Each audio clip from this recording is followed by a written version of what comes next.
basta de sangre o no más sangre. Y sí se trataba de, de que protestáramos como ya lo hemos hecho en otras ocasiones, con unificando el criterio de los cartonistas, con una sola idea, porque a veces eso tiene más fuerza. Creo que en México es difícil ahorita que la gente se exprese abiertamente porque no hay manera de hacerlo. Los diputados o los políticos o la gente que se supone representa a la población en realidad no lo hace. Entonces creo que hay descontento, que hay desacuerdo de la política esta del gobierno y esta es una invitación para que los ciudadanos puedan expresarse. Pues tiene bastante fuerza porque corresponde a un sentir generalizado ya de la población en México. Y yo creo que la gran mayoría de los mexicanos nos damos cuenta que no, que cada vez hay más muertos, que los narcos cada vez también son más, aumentan su influencia, aumentan sus zonas de poder. El llamado es a que se muestren su desacuerdo.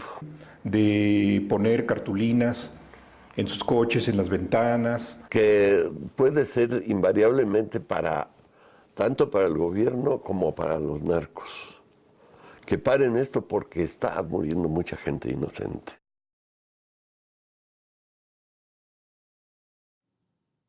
Muy buenos días, tardes o noches, depende de la hora en que nos estén sintonizando.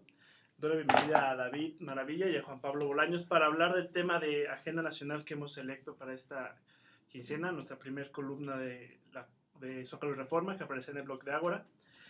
Y les agradezco por ser los padrinos de la columna.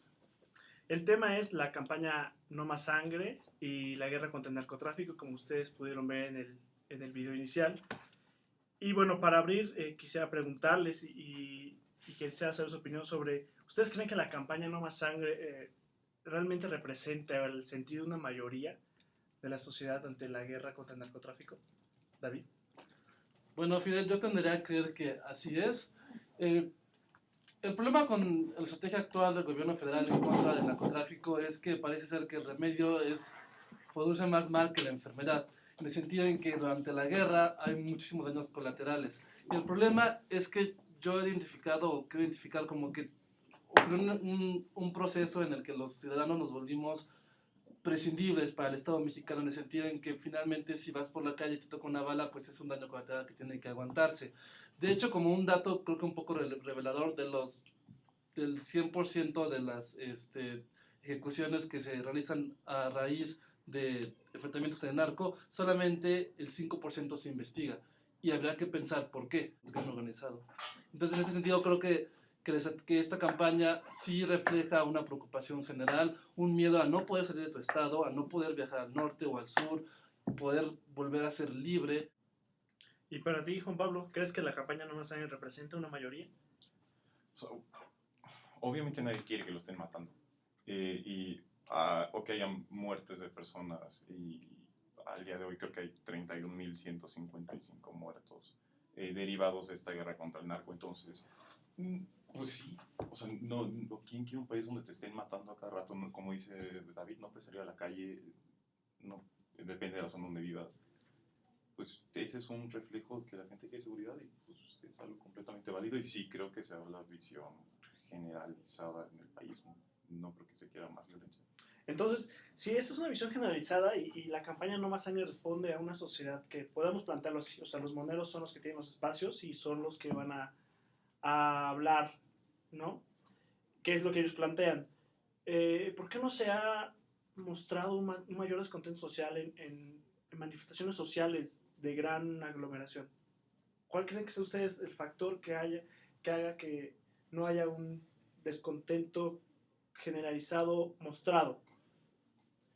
No sé, Juan Pablo. Creo que aunque es algo indeseable, las muertes que ha habido, el fin puede ser necesario.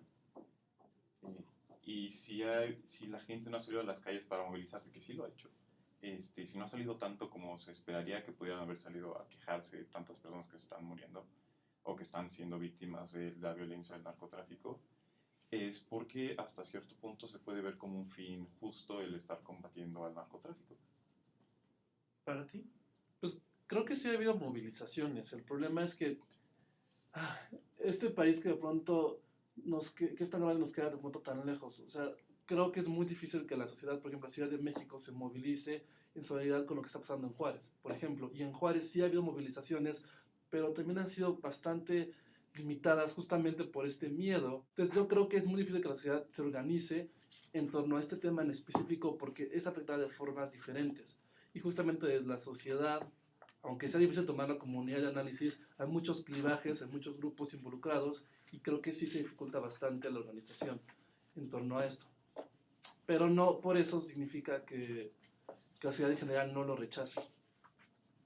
¿Y tú crees que, como dice Juan Pablo, el fin justifica los medios? O sea, el fin último hace que la sociedad, siguiendo el argumento de Juan Pablo, ¿crees que el fin último de combatir el narcotráfico haga que la sociedad también no vea tan mal esta guerra y los daños colaterales como los han llamado?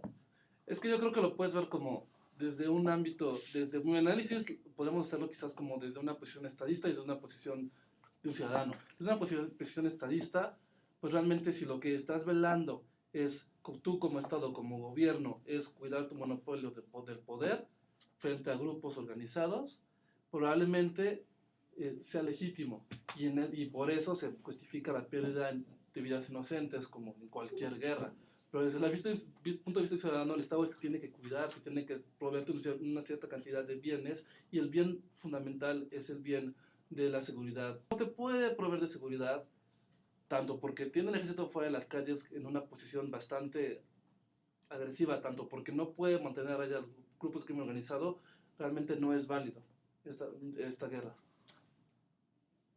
Ahora, otra cosa que dices, quizá un argumento a favor de que la guerra no es tan válida como quizá...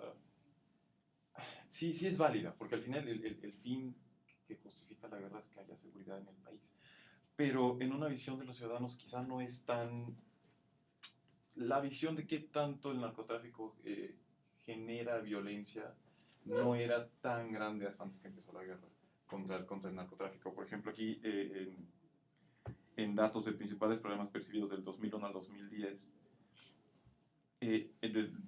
¿cuál fue el dato principal? En 2001, 20.1% de la población decía que el mayor problema del país era la inseguridad. ¿De quiénes son los datos? De Consulta Mitofsky, evaluación del gobierno de agosto del 2010 fue cuando salió esta. Mientras que inseguridad era 20.1% de la percepción del problema principal del país, narcotráfico al dividirlo solamente es el 0.9%. Entonces la visión de qué tanto el narcotráfico, el crimen organizado en torno al narco era un problema importante para la seguridad del país o para el desarrollo del país era mínimo. Que después ya cuando empezó la guerra contra el narcotráfico subió hasta llegar a niveles de 7.4%, pero aún así en el último año, 2010, inseguridad sigue siendo 24.7%, mientras narcotráfico sobre el 7.3%.